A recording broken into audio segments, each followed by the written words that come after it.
Hey, folks. Seems there's a lot of confusion out there these days. The world is a scary place. That's why I don't go it alone. I get my draft advice straight from the horse's mouth. I use the Fantasy Footballer's Ultimate Draft Kit.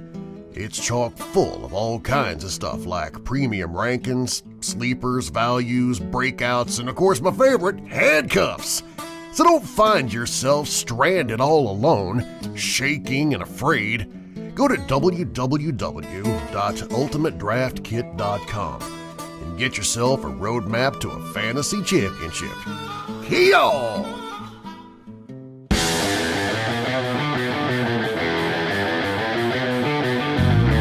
Welcome to the Fantasy Footballers Podcast, coming to you from Draft.com Studios with your hosts, Andy Holloway, Jason Moore, and Mike Wright.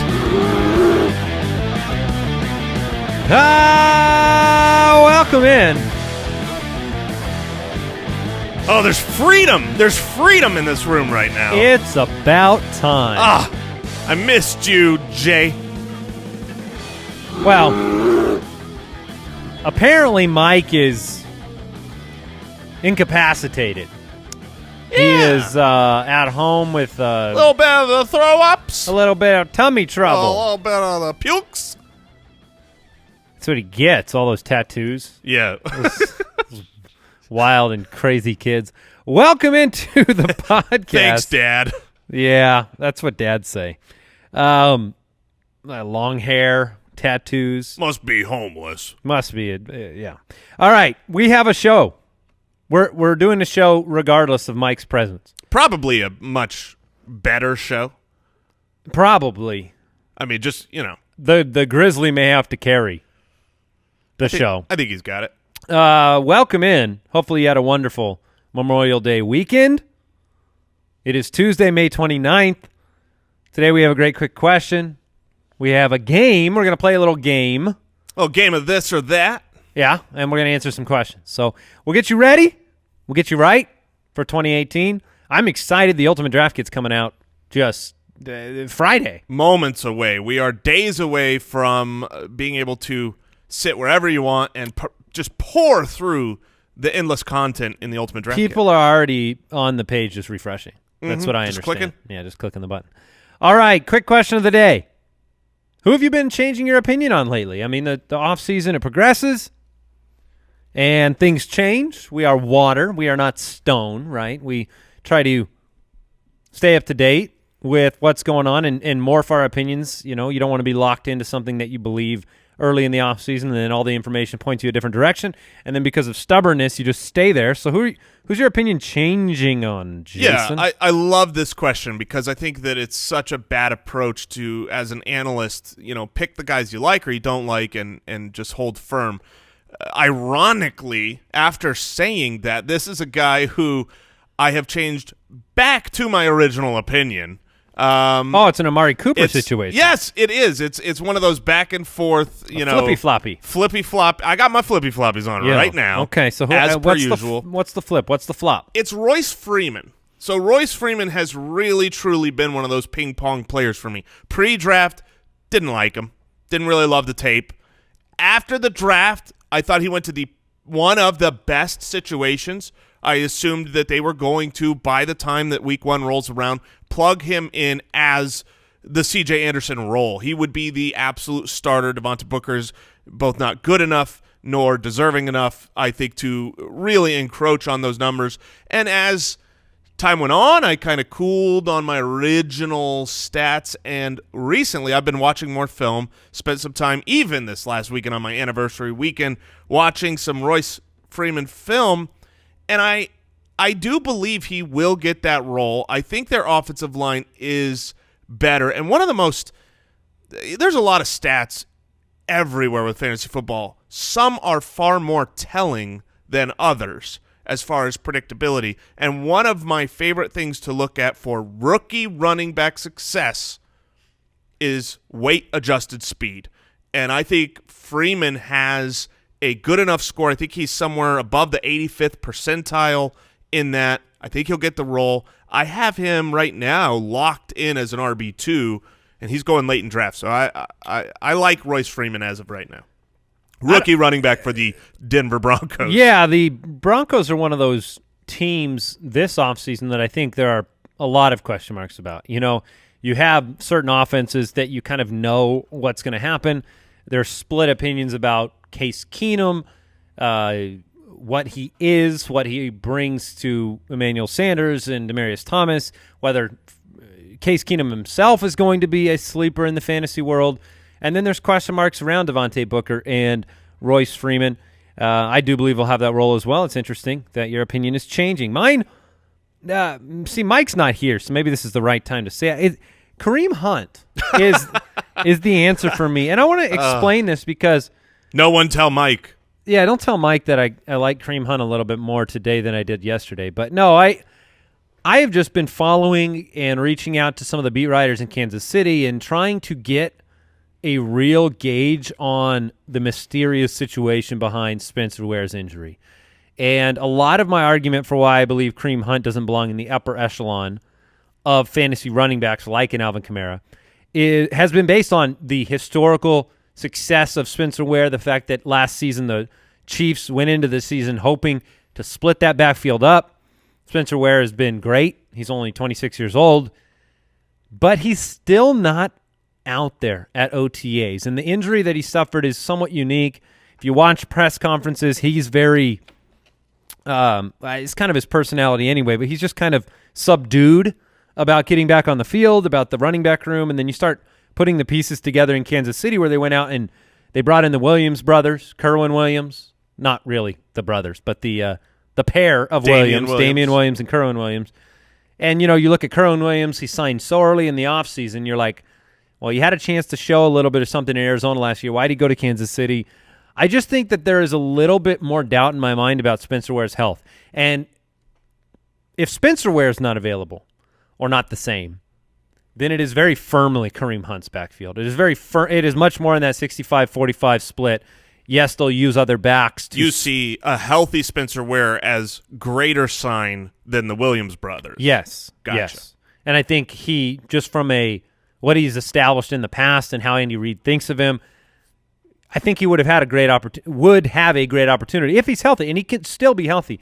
But there has been some doubt put in my mind about his health and whether he can, return to form and how much work they're going to give him. So I adjusted Kareem Hunt a little bit in my rankings. He's still not in the top, the top 5 range, but he's in that 5 to 10 range. And I think we'll all, as fantasy owners, need to watch the progression of Spencer Ware as we determine what Kareem Hunt's future is going to be from a workload perspective in Kansas City. So yeah, Kareem Hunt's very interesting. I think very polarizing to a lot of people. They really assume that he's going to be the bust this year, or they're like, what are you doing not putting him in the top 10? Yeah, I mean, this is what for the record, I've got him 12 right now. Yeah, I think I have him at 10. So I think what's crazy, and we all know this, is if you stray away from a consensus opinion on a player in the offseason, then people are flabbergasted. People are surprised. They don't understand the logic. And yet every single season you have a handful of players that are clearly not going to be what they were the year before. You don't just reprint the same statistical outlook. So you have to, I don't know. I think this year might be the year. Oh, where everybody's exactly the same as last year. Well, I've been waiting for it. That's why I keep Eddie Lacy on my team. Oh, he's going to be. Because I know that season's coming again. Yeah. All right, you can find us on YouTube. Make sure you subscribe, watch over there. You can see Jay Grizz hanging out in the studio. Follow us on Twitter at the FF Ballers. The website's fantasyfootballers.com. Should I ask why you're grinning so much, Jason? Is there a reason? There is. So do I have something on my face? We always encourage people to go to YouTube. We never know when we meet a fan. Do you watch or do you listen? Sure. And the people that do both, they say, "Oh man, I'm so happy that I started watching on YouTube." But it was ironic because we just added this great new camera angle to our studio, kind of a very. You get to see a little bit more. Some people believe that scenes. Brooks is holding a camera and walking slowly. Still believe it. I mean, it's clearly that's what's happening. He wears a helmet on his head. A helmet? Yeah, a camera helmet. Oh, okay. But that's how the pros do it. It made me laugh because when you said go to YouTube and look at Jay Grizz, Yeah. at that moment we had the new angle that showed Jay Grizz as basically a profile cardboard cutout. No, how? What? I apologize, Jay. Can a cardboard cutout make that sound? Over and over, and no other sounds but that. It's an optical illusion. You know how they say the camera adds 10 pounds? did For we give him, out it subtracts about 400 pounds. Did we give out Jay Grizz's Twitter handle? No, we didn't give it out. Rude. You don't even remember it. It's Jay Grizz FFL. Brooks is nodding. Brooks. Yeah. That's what you think of him. You've now called him cardboard, which is an insult to Grizzlies everywhere. Hey, Ridiculous. I promoted his Twitter. It is. I was correct. Jay Grizz FFL. Okay, thank you. 1Z. Yeah, that's important. FootClanGiveaway.com. We're giving away a signed Le'Veon Bell jersey and a signed Alvin Kamara football. That giveaway ends very soon, so go get in on that. It's free to enter, and we give you free stuff. It's fun. And don't forget to check out ballerslive.com. We've got the show coming up, a live Fantasy for the People tour presented by Draft, our show going to Minneapolis, Dallas, Philadelphia, New York, and Phoenix. So you can get your tickets there before they're sold out, ballerslive.com. Not a lot of news to get into. In fact, none. So we're going to go right into the game. Let's play a game. I want to play a game. That is Mike's favorite drop. And he's not here. It's ridiculous. It's very funny. So we are going to take a look at some players that have a similar ADP. That's average draft position. And we're going to play this or that. It's very simple. You choose one of them. Who would you go with? Why would you go with them? Yeah, and the truth is, a lot of times Comparable players at a comparable spot in ADP. So for some of these players, you are going to have to pick one. You're not going to get both because they're going to be going in the exact same round. So you're going to have to choose. Hey, I think that would be fair. You're never going to get – it's rare if you ever get both of these. there's probably two of these in the list that I think you might be able to get both of. But yes, for the most part, you're not getting both. All right, interesting one. This or that. Dion Lewis, running back for the Tennessee Titans. Sony Michel, New England Patriot rookie. They're going very similarly. So today's Dion Lewis ADP, of last year. I was going to say today's average draft position is brought to you by the draft ADP. So this is the best ball ADP. Yeah. The most recent, Which I accurate. hope everybody is playing with us. Draft.com/ballers. That's true. Right now, the average draft position of Dion Lewis is 45 overall. The average draft position of Sony Michel is 52 overall. This or that, Jason, who would you rather have for your roster, Sony Michel or Dion Lewis? I'm going to take the vacated Dion Lewis role that Sony Michel is entering into. I think Sony Michel, he has there's question marks, I feel, for both of these players.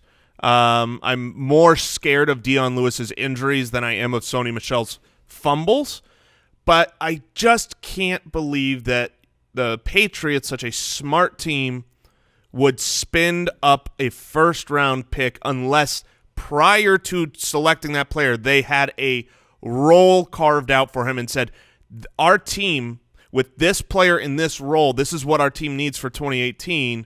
We're willing to give that first-round draft pick on Sony Michel.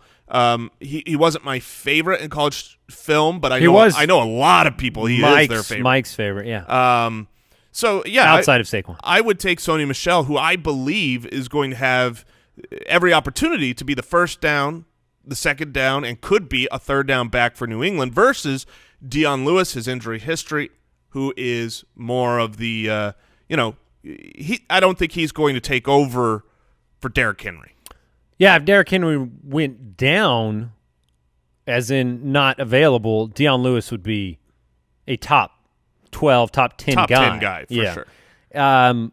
I technically have Dion Lewis at 20 in my rankings and Sony Michel at 22. But I see the range of outcomes between these players to be far different. And so for me, this would be a decision I would make based on what I'm hoping for from the player. I think Dion Lewis will very comfortably fit your RB2 spot.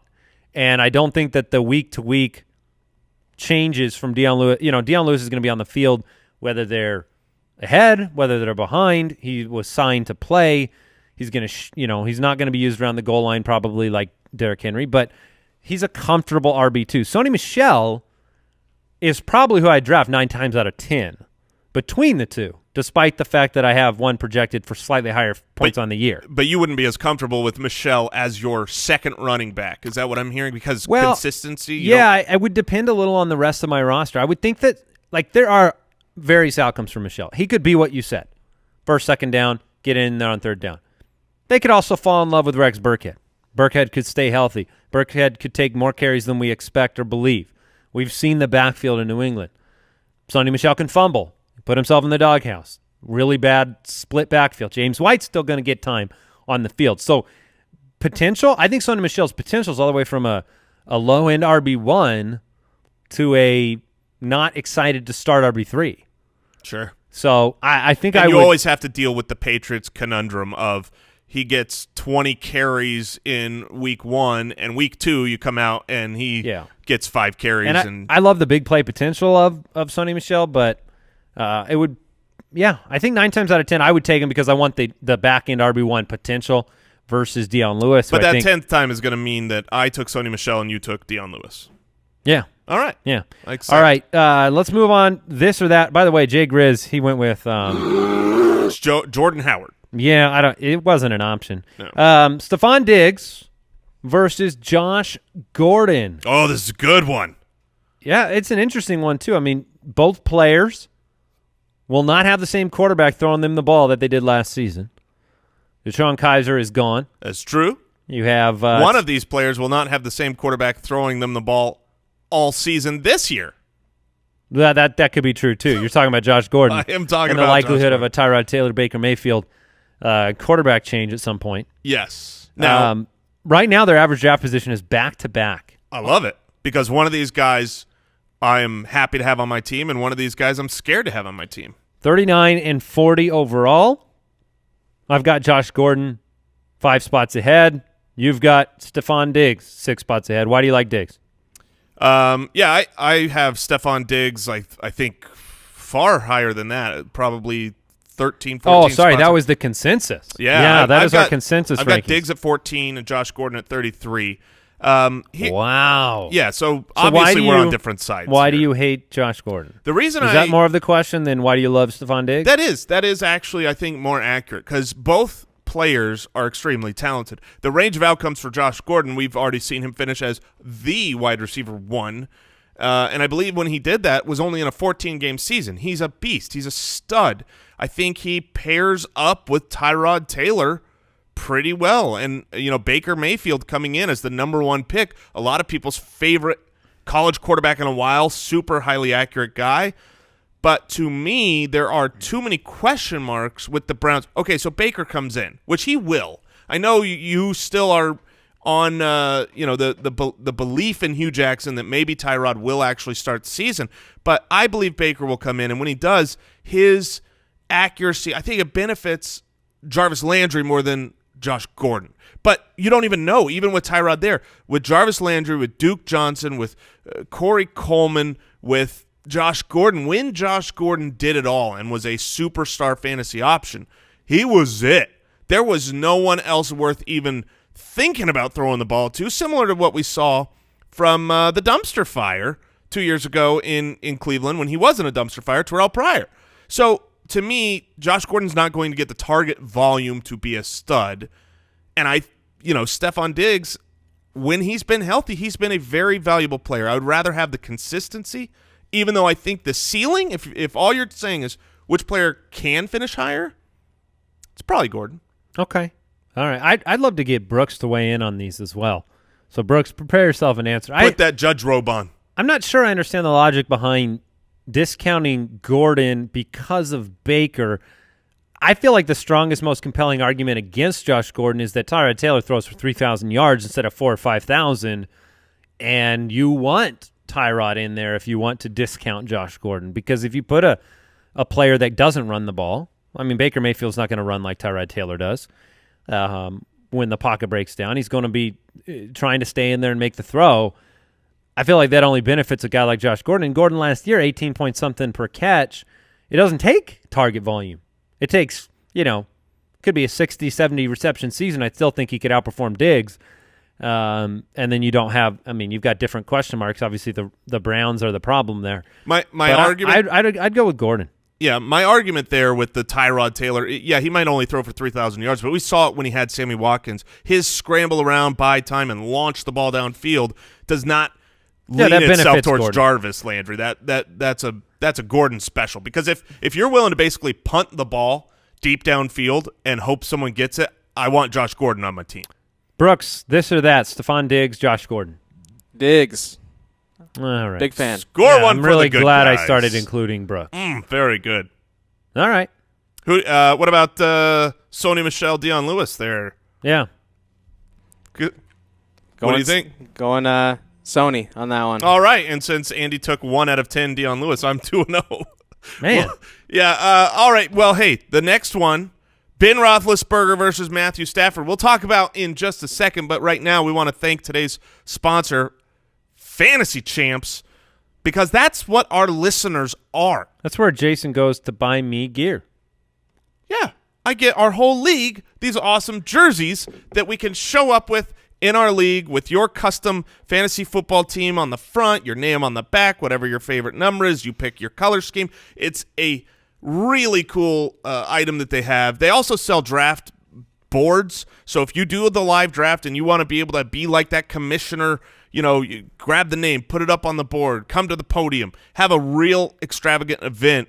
Those are awesome. You can get the draft boards there. They even have these whole packages now where you can get, a winner's trophy, a loser's trophy, the draft board all together, and you save a bunch of quiche because they discount it as a bundle. So check them out. I mean, the truth is, everyone who's listening to our show that isn't playing with other people listening to our show, you're winning fantasy champs. You're winning championships. So you're going to need them. And we've got a discount. If you put in the coupon code BALLERS at fantasychamps.com, you could save an extra 10% even over their bundle prices. Yeah, check it out. And I want to remind everybody, some people will ask what sets the Ultimate Draft Kit apart from everything else out there. An independent study done by fantasyfootballcalculator.com surveying all of their league winners last year had the Fantasy Footballers podcast as the #1 commonality between their league winners. We put everything we got into the Ultimate Draft Kit so that you've got everything you need for 2018. Even everything you got. Yeah, that's what we do. And the nice thing about it is if you're used to magazines or living the magazine life from days in the past, look, the words on the page, they don't change when things change. We talked about it at the beginning of the show. If you buy a magazine in July or June, that's what you got. And when things change, the depth chart changes.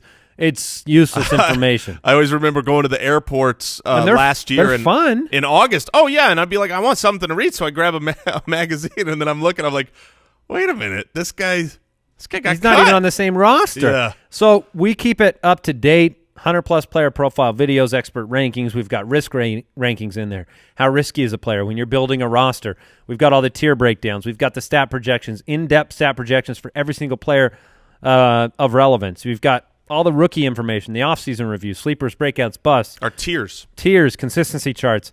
It's jam-packed. Matt Harmon's reception perception. And again, pre-order pricing ends this week.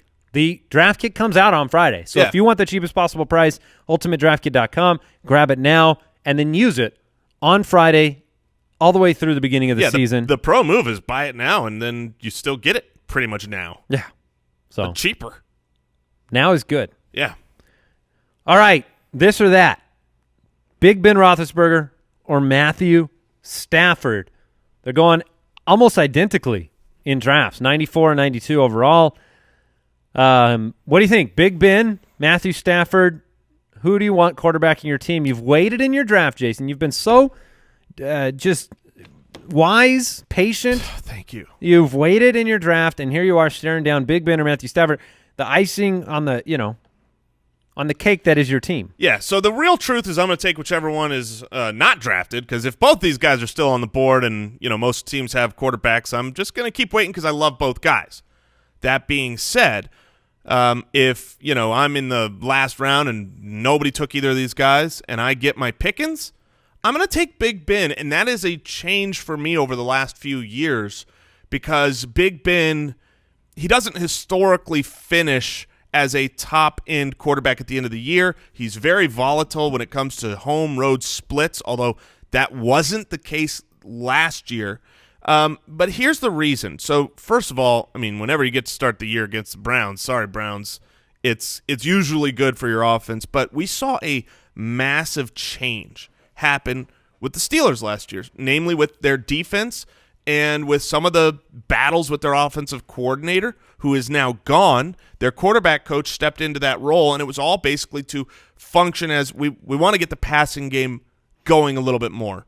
And that's what they had to do based on their defense after Ryan Shazier went down through the middle of last year. I mean, when you just look at the splits between the first half of the year and the second half of the year for Big Ben, they're incredible. I mean, you're talking about a guy who the second half, from week 9 on, the second half, his 16-game pace would have been 5,000 passing yards and 41 touchdowns. Big Ben wasn't like, hey, he's still got it. He was just on fire. He was as good as you can get for fantasy, and I think the changes they made this offseason are to kind of keep that rolling, and I don't think their defense has been able to replace Ryan Shazier, so they're going to have to score, and the great news is with Antonio Brown, with a star being born in Juju Smith-Schuster, and with Le'Veon Bell being used so much in the passing game, all those points are going to Big Ben.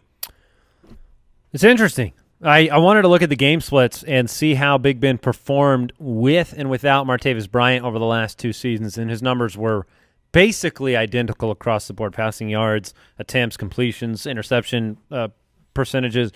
So he is not a key cog to Big Ben being productive in that offense. And obviously, I think this is the best wide receiver 2 in Juju that Big Ben's had since, he had Emmanuel Sanders.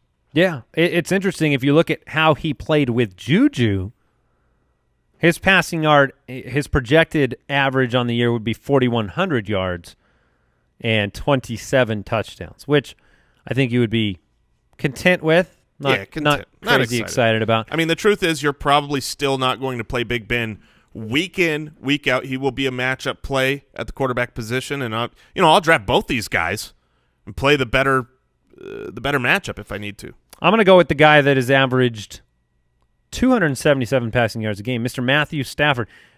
Crazy stat. He's been sacked 84 times since the beginning of 2016. That is the second most sacks of any quarterback in the NFL, and yet he completed a higher percentage of 40-plus yard passes than anybody else in football. So he's gotten the ball downfield. He's found Marvin Jones. He is, Westworld's going on right now. Matthew Stafford's a gunslinger.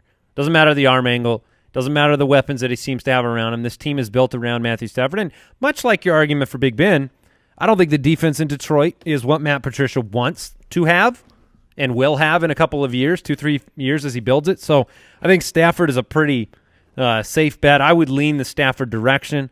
If you want to talk safe, it's Stafford. Stafford, he's going to get 4,000 yards. Yes, Stafford will be out there. He'll throw 4,000 yards. He'll throw for 30 touchdowns around there. I mean, Stafford is, I think, one of the, if not the safest late round quarterback of probably the last few years, and certainly 2018 as well. He's probably the guy I will end up owning the most. Brooks, why don't you weigh in? Stafford. Oh, wow. I feel like that was just to make me happy. Mm-hmm. Mm-hmm. Is that true, Brooks? That is not true. You would rather have Matthew Stafford? It might be because he's on my dynasty roster. Oh, that does impact things. And the truth. So Mike and I did a trade. Mike and I did a trade this weekend. Did you see that trade, Brooks? Did you see we completed one? I did. In our dynasty league? I liked it for you. Yeah. Oh, did you? Did you? Yeah, I traded Mike. Now, it's rare for Mike. I think in, 10 years of playing together, Mike and I have probably completed 5 trades. Yeah, you guys don't trade very often with each other. Yeah, and Mike, that's good on Mike. I mean, he knows that I'm going to take advantage of him and I'm going to beat him. And I offered him Pierre Garçon in the dynasty, and I got Corey Clement. I love that. And I'm very happy about that. And so but I've also shared my... I don't even know where that conversation was going. That was tied into something I was going to say. But now I feel like I'm just bragging. He was talking about his dynasty roster. He's got Stafford. Oh, that's right. And then when I did the trade, Mike said, I'll be right back. I got to go adjust my Pierre Garçon rankings. That was the joke that Mike made. He said, okay, now I've got Garçon. I got to go tweak him. All right. This or that. Moving on to a little bit of a tough one here. Amari Cooper or Larry Fitzgerald? I don't know if they could be more polar opposites. No, they seem like they're completely different tiers. We had the horse and the inside-out horse, like the duck. Yeah, the bright duck and the dark horse. I mean, that's Larry Fitzgerald and Amari Cooper, is it not? Larry Fitzgerald, the absolute stallion. Yeah, he is the dark horse who you think is not going to get it done, and he absolutely will. And the bright duck is Amari Cooper, who, he's so bright, so shiny. Oh, he's so good. He was drafted so high. He's so fast, and he's the guy, and he's getting the targets, and he's going to let you down big time. Right? Or wrong? Right. What is it every year? What is it? I have my checklist of, the last thing I said on Amari Cooper was nice. This time I've got to be mean. Here, let me help you. He caught 48 of 96 passes last year. That's not good. That would be he's right around the Josh Doxson, Jerron Brown, Zay Jones level. So that's 50% of passes. How about this one? 6 drop balls last year. You know who dropped the most? Crabtree? No. Des Bryant. Ooh. Des Bryant. And Marquise Lee. He's jobless. Yeah. So I don't know if that bends you away from Amari Cooper, but I know that you're never going to find Larry Fitzgerald on that list. So who do you go with? The truth is this. You're on the clock. It's time to draft, Jason. So Larry Legend or Amari Potential? According to my rankings, I actually have, despite the fact that I have been blasphemously painted as this Larry Fitzgerald hater, I actually have Larry Fitzgerald higher in my rankings than I do Amari Cooper. That being said, I think that the ceiling for the potential breakout superstar season is there with Amari Cooper and is not with Fitz. So this is, to some extent, a roster construction issue. I feel like Larry Fitzgerald will usually go later in drafts, so I would much prefer Larry. If it's any kind of full PPR, even in a half PPR, Larry Fitzgerald, if I had to bet my house on an over-under of 90 receptions, I would say over for Larry. I think it would be foolish to think he has less than 90. In that, you're basically you're calling for an injury. So I'm usually in the early rounds. I am risk averse. I know Mike is more shoot for the moon and go crazy. I like taking my swings later and my safe picks because I think everyone in the first few rounds is a good player. That's why they're in the first few rounds. So I try to avoid the risk. Ironically, you would think maybe the risk would be in the elderly gentleman, but Larry Fitzgerald's not risky. I'm sure he really enjoys that moniker associated with him. Elderly. Yeah. I'm taking Larry Fitzgerald. Oh. I'm taking Larry Fitzgerald. He's I think this would be surprising to people. That I would take Larry? That both of us would say, wait, Larry Fitzgerald over Amari Cooper. Yeah, I'm not going to. You said something about Amari Cooper being a good player. I don't know if everybody's certain of that. I don't know if we're certain. And with John Gruden, Jordy Nelson, Martavis Bryant, the running game, the seemingly unwillingness historically of Derek Carr to look to Amari Cooper in the red zone, I'm not counting on Cooper. Okay. I certainly would. If I'm picking a wide receiver 1, are you comfortable with Amari Cooper? This week? Comfortable, no. Comfortable, no. Here's what Amari Cooper is. I just got this shirt, and I bought it, and it is, it's hot. It's going to look so good. But I'm a little worried on the size, and I didn't try it on in the store, and I know if it's too tight, I'm going to look so fat. So that's what Amari Cooper is. It's like, that's a $100 shirt.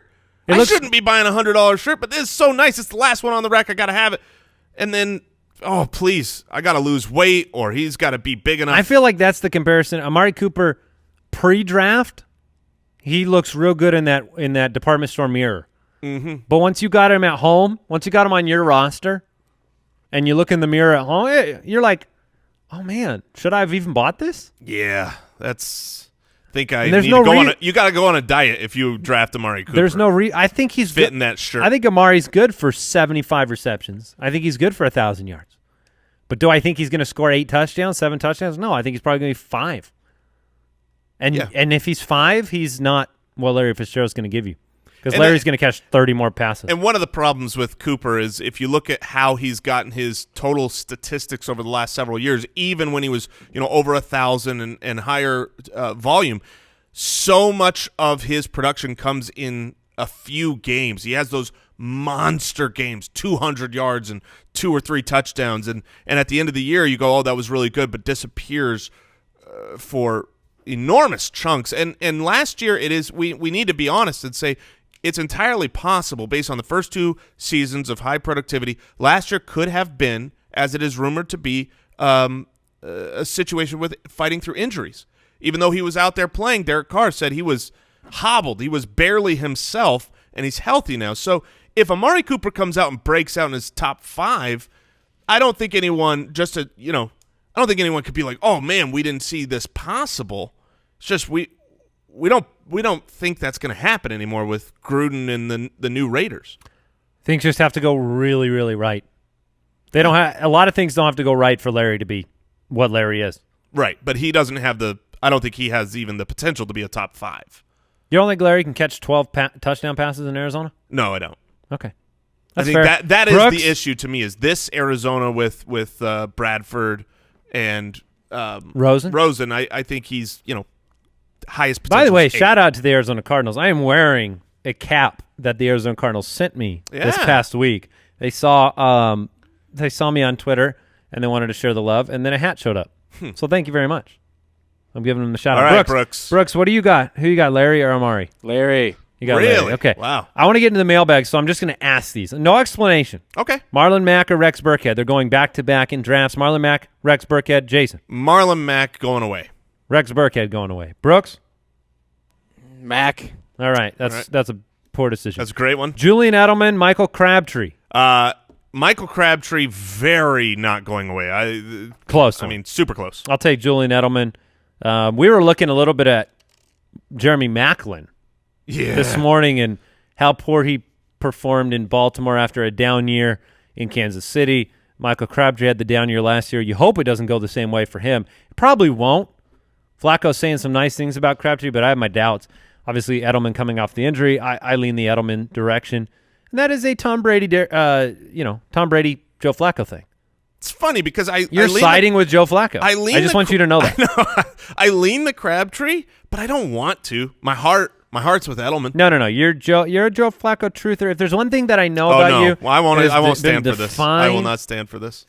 I've All said right. some nice things about him in the past before, but that was more like, maybe he could not be terrible. Maybe he gets the Alex Smith, Patrick Mahomes comes in, is drafted, and now he's willing to throw the ball downfield.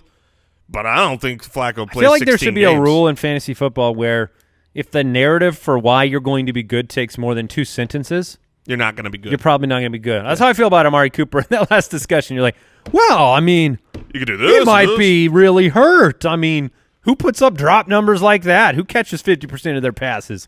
A hurt guy, that's who. Yeah. Might just be not as good as you hope. Yeah, we'll see. Mailbag. Ooh. Jay Grizz had it on lockdown. Jay Jason, you Grizz. panicked. You I thought did. that I had to wave you off. You played the beginning of that drop, and I thought, oh, no, I'm going to have to mailbag here. Yeah, and I remember the last one you did. We all do. It was too good. It was sultry. That's what I say. All right, if you have a question for the show, we're happy to answer them. Go to the website, thefantasyfootballers.com. Click the Submit a Question button or dial our voicemail hotline 302-464-TFFB. Jason, here's a voicemail question. Hey, ballers. Chris from Orlando.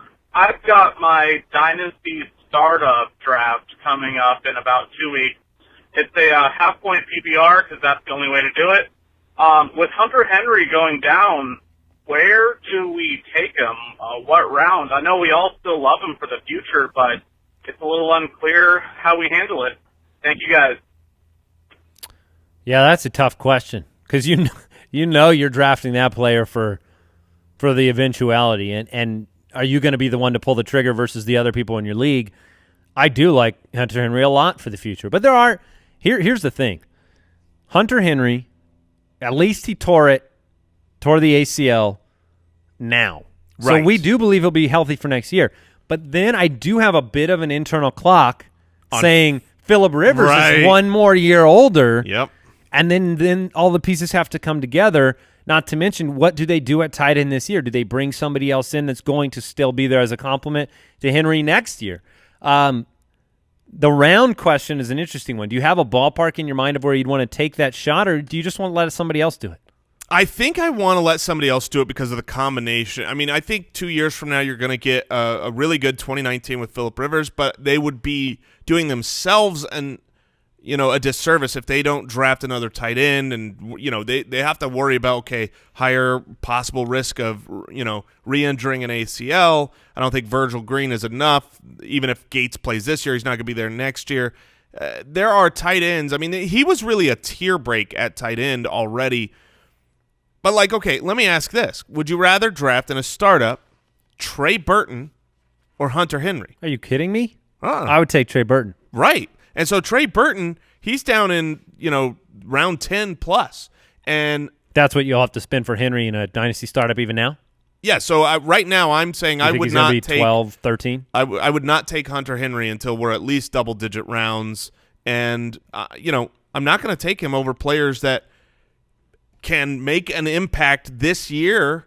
No, me neither. I don't think his talent and his situation is good enough to say I want him more than whatever I can replace him with, plus someone playing this year. I'm starting to think to myself, what if somebody in a dynasty startup 2 years ago were facing the same question with Jordan Reed? And the easy default would have been, well, Reed's hurt, he'll come back, he'll have Kirk Cousins, and you can just print the fantasy points. But so many things change, and you don't get to predict that. Right. So I think it would be really late for me to make that pick. By the way, to catch people up a little bit on the news around the tight end situation in Los Angeles with the Chargers, there have been a lot of names coming out there. For some reason, the entire earth wants to ask you, Jason, how you would project Kobe Fleener if they went with Kobe Fleener. Well, it would have to be 50 receptions, right? 50 Andy? on the dot, no matter what. That's what he does. That's his requirement. No, look, Kobe Fleener showed on it wasn't just he wasn't a fit for the New Orleans Saints. If he were to go, I would not be very excited about Kobe Fleener. He would not be a top 12 tight end in my rankings. Talk of Julius Thomas, who's had exactly I actually think inquiries after last year's bad season. I actually think Julius Thomas would be a better fit for them because the red zone is where Phillip Rivers has utilized tight ends so well. He's a similar shape to Antonio Gates, which is important. Big-bodied target. And Thomas was on a team last year that really didn't target the tight end. And you could say maybe that's because Julius Thomas wasn't getting open, but that wasn't the system they were in. So I don't think Julius Thomas has much left in the gas tank. But if you Andy, were to take this year, would you rather have Julius Thomas this year or Antonio Gates this year? Gates. Me too. Yeah. I was trying to make the argument in my own brain. I'm like, but he already knows the system. Yeah. He's got the rapport. Yeah. I would. He, There's no good replacement you coming used to in. joke all the time about how the NFL needs to take some Yao Ming, right? Yes! And they need to bring in the 7-footer, the Manute Bol of the world. Shout out 1980 something. Oh, yeah. And line him up at tight end and run him out and just have him stand there. Yeah. Because if you're 7 feet tall with 4 yards, grab the ball and fall to the ground. And if you're, tell me Tim Duncan can't do that? If you're at the 5-yard line, they can't really even tackle you once you caught the ball. No, that would be a goal line automatic. You just got to put the ball up higher. We got our 2-point conversion play. It's called Yao Ming. But you have to grandma throw the ball. No, none of this. You gotta do like the scoop shot and just throw it up in the air and let him grab it, just for entertainment purposes. Oh my goodness! I wonder if that is there an age limit? If you are just tall like that, does it matter how old you are? Could this be a post NBA thing? Like, yes. Is Greg Ostertag going out there next week? Could he be the replacement? Where's Big Country? Oh, Bryant Reeves. Yeah. You can tell my basketball references 90s are NBA, baby. 90s NBA. We're getting back. We're getting back into basketball. Oh, my goodness. Scat back, Damon Stoudemire. You ready? Damon Stoudemire. All right, Wesley in South Korea. Oh, bonjour. Who should I keep between Dion Lewis and Corey Davis? Running backs are Dalvin Cook and Joe Mixon. Wide receivers are OBJ, DeAndre Hopkins, Julio Jones, and Juju Smith-Schuster. I like the upside of Davis, but I'm worried about RB depth. You answered your question by telling us your roster. If you were to tell me Dion Lewis or Corey Davis in a vacuum, I might go Davis, even though I don't predict Davis will have a great season. The path is there for him. The path is absolutely there for him to take a step up from where he was drafted, but you have no need. Like, if he steps... It's Dion Lewis by going away on your roster. You have 4 great wide receiver options. If he steps up this year, you're probably not going to... Yeah, you're not going to play make him. it in. Yeah, you're right. Instagram question from Grantopotamus. Grantopotamus Very 23. nice name. What are y'all's thoughts about free agent auction budget? So, free agent acquisition budget, FAB, that processes every night after Wednesday to keep a fair game to sign free agent players that get hurt during practices. Yeah, well, that's what we do. Some places don't do that. Some you they have make it open waiver. Yeah, once a week. You know, you'll have the day where it's locked on Tuesday or whatever, so that everyone can make their picks, and then it'll run in the morning or at night, wherever you set it up, and then after it runs, it's just an open free agency period. We don't do that. We actually prefer where it locks and runs once every 24 hours. Yeah, ours runs like 8 or 9 a.m. every single day. Other than Tuesday morning. Yeah, so you get that whole day to put in your bids, and then it runs every day. So there's no sneaking a player if something happens ever. Right. It's if the news break, because we all work – this is making fantasy football fun versus just for the guy that the time isn't a fireman. Half the time the best waiver pickup of the week is not made on Wednesday morning when it runs. It's made on Thursday morning based on who was stupidly dropped. People make dumb drops when they make that. So you don't want those drops to just go into a first come, first dibs situation. Yeah. All right, last question. Nick from Instagram, in Dynasty and Keeper Leagues, what efforts are you making to acquire Tevin Coleman this year? How early would you draft him this year? So basically, if you are grabbing Tevin Coleman, the reason he's so excited is because Mr. Coleman is a free agent next year. Yeah, I'm not so where he is right now in his normal ADP is where he should be going. I'm not reaching for Tevin Coleman any higher. I think he represents a quality backup running back that you can actually start and use now. He'll be 26 years old when he hits free agency next year, and there is the world where he becomes the next Michael Turner, goes to a team, Jerick becomes McKinnon a starter. this past year. McKinnon. That exists for sure. But I think a lot of times people don't realize or don't give credit to the fact that that's not a guarantee. No. The world also exists where all of a sudden next year he's 26. There's not a lot of interest. People are drafting just rookie running backs like the NFL does, and he signed somewhere to be the backup on a less proficient offense than the Falcons. Definitely. Or re-signs with the Falcons. So that's why you like his ADP. I like his ADP right where it's at, and you might get something juicy in a keeper or a dynasty league. In a keeper league, I don't really care, but in a dynasty. Yeah, I think it's a lot of different outcomes could happen. He's a 4.3 career runner. We don't know what he'd be like with 16 games getting the rock never played frequently. Well, I don't think. Correct me if I'm wrong. I don't think he's ever played 16 games in a season, right? No, I think he's been banged up a little bit, and he gets to play, with Devonta Freeman, stay fresh. There's a lot of different things that could happen, so I would not and overinvest NFL teams, either. I mean, they still might worry about. He's got the sickle cell trait like John Brown. I mean, obviously John Brown signed a contract, but he's dealt with it for years, staying healthy. So there's a lot more to where he's going to sign than just he's a free agent, so he gets a big contract. Yeah, I agree with you on that one. All right, that is it for today's episode. Mike will be back for the Thursday episode. Jay Grizz, thank you. We appreciate it. Check out draft.com/ballers. That's where we got all our ADP from, and that's where you can play best ball all offseason long. Draft.com/ballers. Thanks for tuning in. Goodbye.